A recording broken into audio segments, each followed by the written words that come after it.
وبركاته. اهلا بكم معايا في مطبخي. لو اول مره تشوف قناتي يا ريت تشترك وتفعل الجرس عشان يوصلك كل جديد. هنعمل مع بعض تورته الجيلي. ما تقوليش بقى ايه اي تورته تانية، يعني ما تجيش في طعمتها حاجه. هعملها معاكم بمنتهى البساطه. معايا كوبايه لبن وكوبايه سكر وكيس بيكنج باودر او كيك شيف او اي نوع، ومعايا 2 باكو من الجيلي هستعملهم بعدين، ومعايا 3 بيضات و3 كوبايات دقيق وعليهم رشه ملح. في الخلاط بتاعي هنا 3 بيضات وحطيت عليهم بشر ليمونه علشان ريحه الزفاره.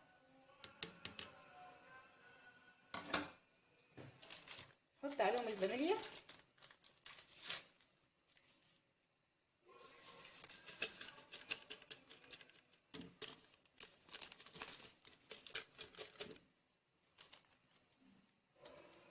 واحط عليهم كوبايه السكر.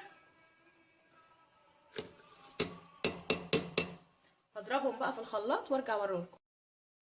انا هنا ضربت السكر مع البيض كويس.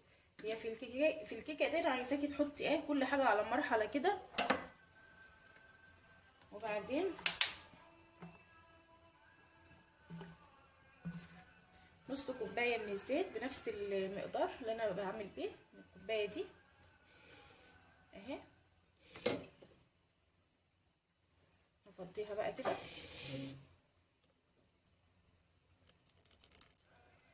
بسم الله. هضربهم جدا مع بعض لحد برضو ما لونهم يفتح شويه كمان. الخليط كده بقى بالشكل ده زي ما انتم شايفينه، ولسه ما حطيتش الحليب بتاعي خالص. هحط كده كوبايه الحليب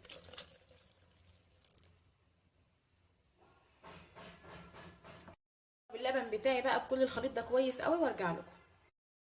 هنا الدقيق بتاعي كده بقى كله تمام. هفضي كده. انا عايزه كيكه بيضه، مش عايزاها تكون فيها يعني برتقان او الوان او حاجه. انا عايزاها كده حليب وفانيليا. كده اقلب البيكنج باودر والملح في الدقيق كويس.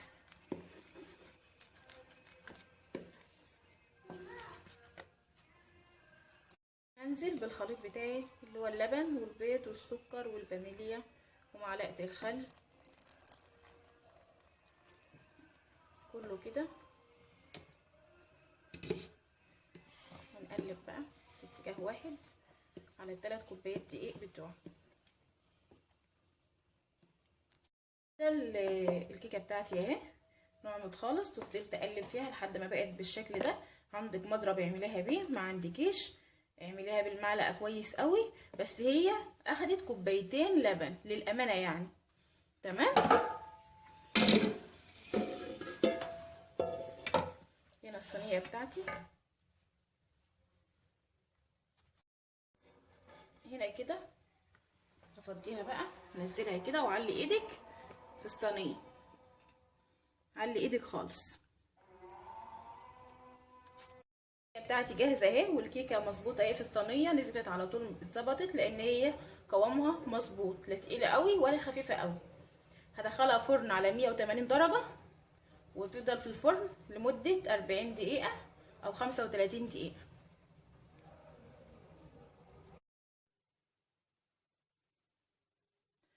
ده شكل الكيكه بتاعتي بعد ما طلعت من الفرن. بصراحه هي كانت نشفت والوش بتاعها ما اتحمرش، فانا ولعت عليها الشوايه بس هي ناشفه تماما، وسبتها لما بردت خالص.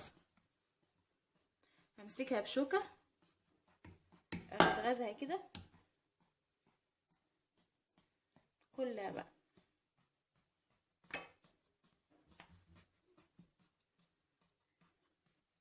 ناشفه جدا لان اصلا الوش بتاعها مش هيبان معايا، فمش فارق معايا يعني. فولعت عليها الشوايه كده، اخدت بس لون عشان اتاكد ان هو ناشف تمام.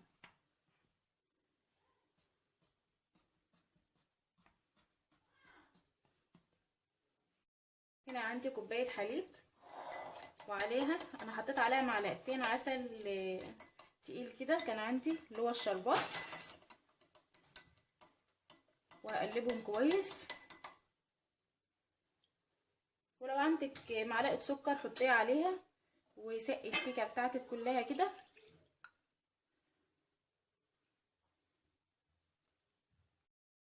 عندي هنا بقى للحشو كوبايه من الكريمه وكوبايتين من المهلبيه اللي انا عاملاها كده. عملتها طبعا من زمان، انتوا بتعملوها عادي، كلكم عارفين المهلبيه بتتعمل ازاي. وعندي هنا كوبايه الكريمه دي هضربها بالمضرب وارجع لكم. عندي الكريمه اهي ضربتها. هنزل بقى بالمهلبيه بتاعتي كده، بس تكون بارده، ما تنفعش وهي سخنه طبعا ولا وهي دافيه. هنزل بقى كده.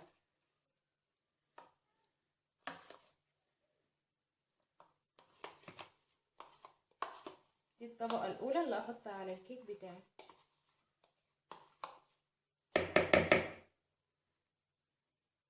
تمام.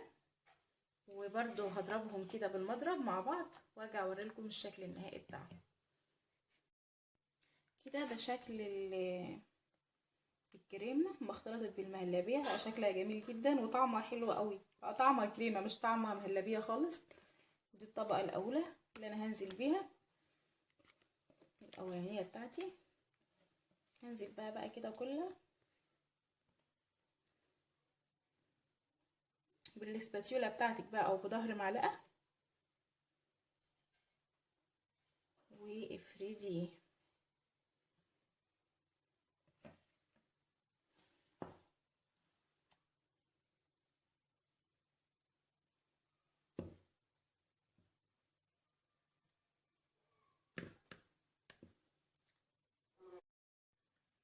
كده الطبقه بتاعتي الاولى جهزت. هروح بقى احطها في الفريزر عما اجهز الجيلي بتاعي. للجيلي بتاعي بقى عايزه طبعا هما الاتنين باكو جيلي. الباكو الواحد ليه كوبايه من الميه مغليه وكوبايه بارده، فانا هاخد 2 ميه مغليه عشان هعمل باكويين طبعا. بسم الله.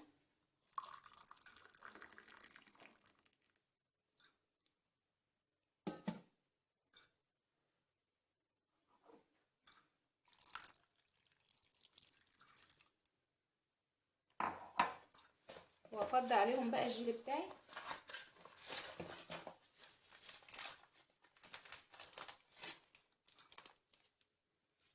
بسم الله الرحمن الرحيم.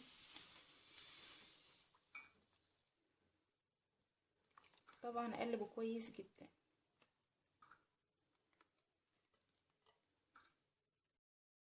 كده هحط الباكت الجيلي التاني.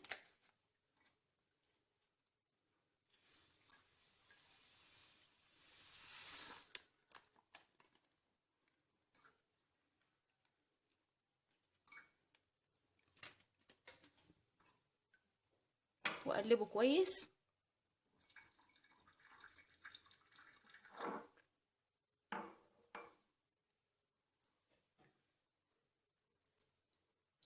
خد اللي في الجوانب كده.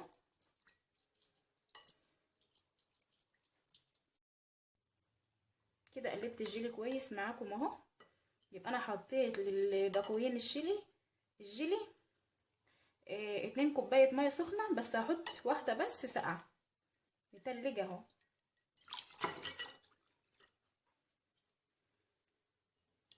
واقلبهم برضو مع بعض كده كويس، واسيبه بقى لحد ما يبرد. واقطع الفاكهه بتاعتي. معايا هنا برضو الفراوله، هقسمها بالنص كده، اغسلها كويس اهي ونضيفه. امسكها بقى، اشيل العنقود ده كده واقسمها بالنص. اوريكم واحده. بشيل دي وامسكها كده. تمام. هرجع لكم تاني. الكيكه بتاعتي اهي، التورته بتاعتي تورته الجيلي. هبتدي بقى اجيب الفاكهه بتاعتي ارصها الاول. عندي الموز مقطعاه كده حلقات بالشكل ده. دول 4 موزات. وارص بقى كده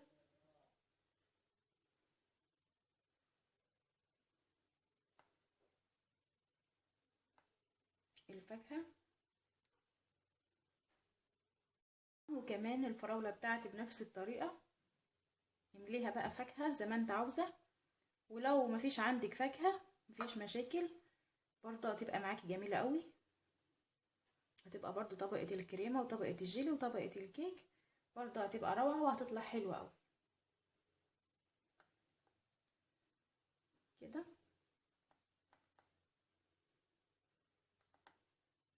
بس هي بصراحة بتبقى كده بالفاكهة طعمها جميل.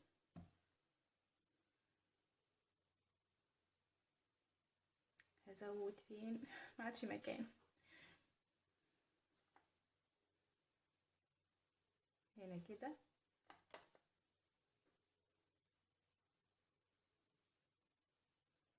كده تمام قوي.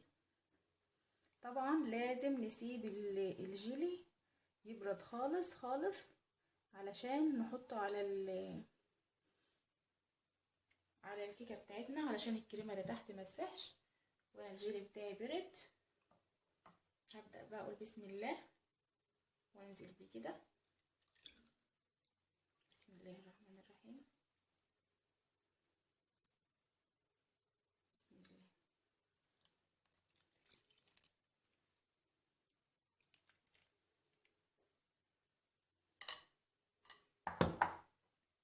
كده تمام قوي.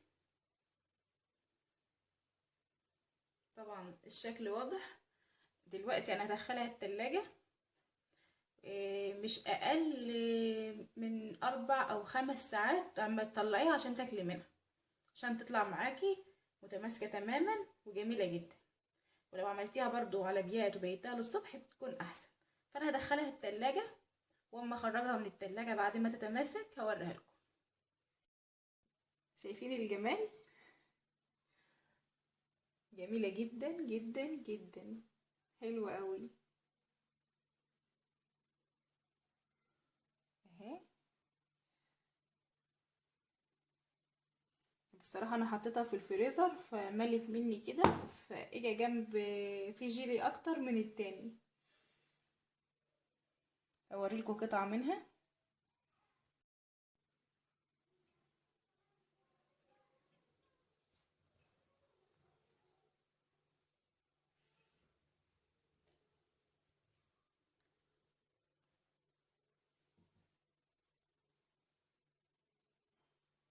شايفين الجمال؟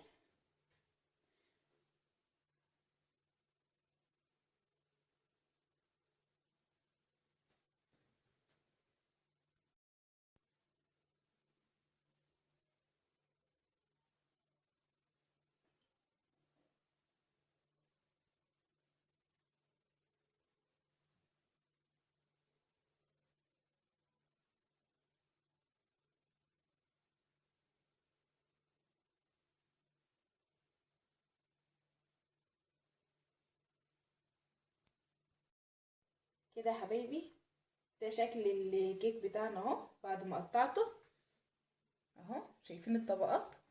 طبقة الكريمة من تحت وفيها طبقة الجيلي بالفواكه بالفراولة بالموز. تحفة تحفة تحفة بجد. والطعم بقى حكاية، انا هدوق لكم. بس ما تنسونيش في اللايك والسبسكرايب واشتراك للقناة كده عشان يوصلكم كل جديد. بحبكم في الله، والسلام عليكم ورحمة الله وبركاته.